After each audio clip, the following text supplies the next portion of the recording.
Hello, नमस्कार। शिक्षा के इस पोर्टल पर आप सभी का स्वागत है। आज हम बात करने जा रहे हैं एक राजनीतिक शब्दावली जिसका जिक्र अक्सर आपने इन दिनों सुना होगा। उसका नाम है हॉर्स ट्रेडिंग।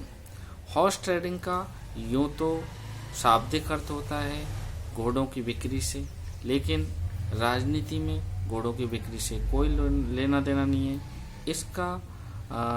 इसको सिर्फ एक मुहावरे के रूप में प्रयुक्त किए जाने लगा है। इस हॉर्स ट्रेडिंग को ऐसी स्थिति में इसका उपयोग होता है जब किसी एक पार्टी को सरकार बनाने के लिए बहुमत ना मिले या उसे बहुमत सिद्ध करने के लिए बाहर से मदद चाहिए होती है। तब वो कुछ निर्दलीय या विपक्षी पार्टी या छोटी पार्टियों के जो विधायक होते हैं उनसे बातचीत करके उनको प्रलोभन देकर, यानी कि साम दाम दंड भेद से अपनी ओर मिलाने की कोशिश करते हैं और अपनी सरकार या अपने सदस्यों को जितवाते हैं। तो इस टर्मिनोलॉजी का प्रयोग अक्सर सरकार के द्वारा बहुमत सिद्ध करने वाली स्थितियों में या राज्यसभा के चुनावों में या इसी तरीके से राष्ट्रपति के चुनावों में आपको देखने को मिल जाता है।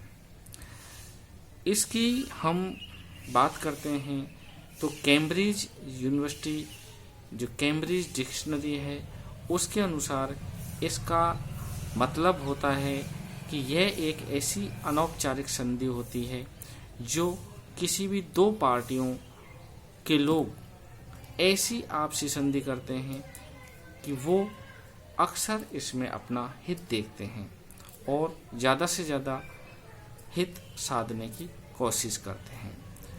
अब बात आती है राजनीति में इस हॉर्स ट्रेडिंग का प्रयोग किस तरीके से होता है और कब से इसकी शुरुआत होती है।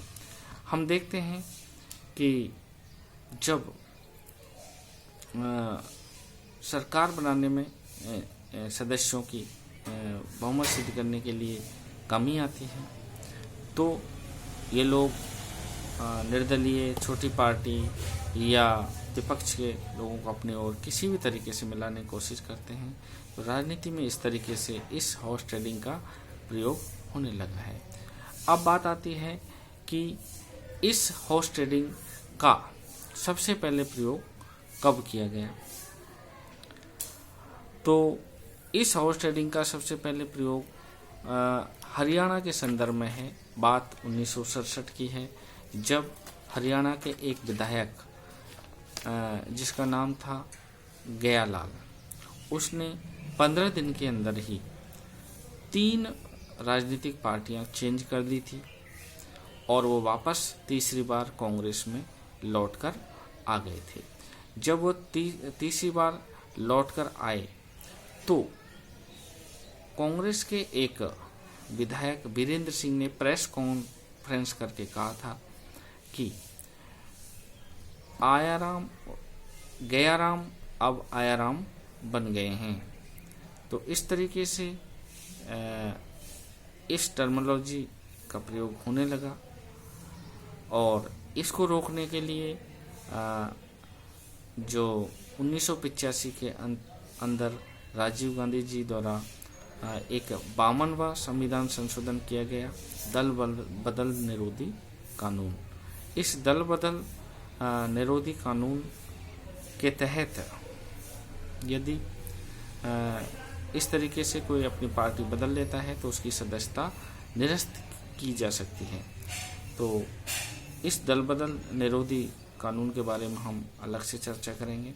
तो इस तरीके से राजनीति में इस हॉर्स ट्रेडिंग का प्रचलन हुआ। इसको रोकने के लिए दल बदल निरोधी कानून भारत में काम कर रहा है। हम इस दल बदल निरोधी कानून पर भी थोड़ी दृष्टि डालें तो ये जो अविकसित देश हैं या विकासशील देश हैं जैसे भारत है, बांग्लादेश है, केन्या है, साउथ अफ्रीका है, इनमें ये कानून अस्तित्व में है। और विकसित देशों जैसे ब्रिटेन, फ्रांस, इनमें ये कानून नहीं चलन में है। तो इस तरीके से हॉर्स ट्रेडिंग राजनीति में प्रयुक्त होता है। धन्यवाद।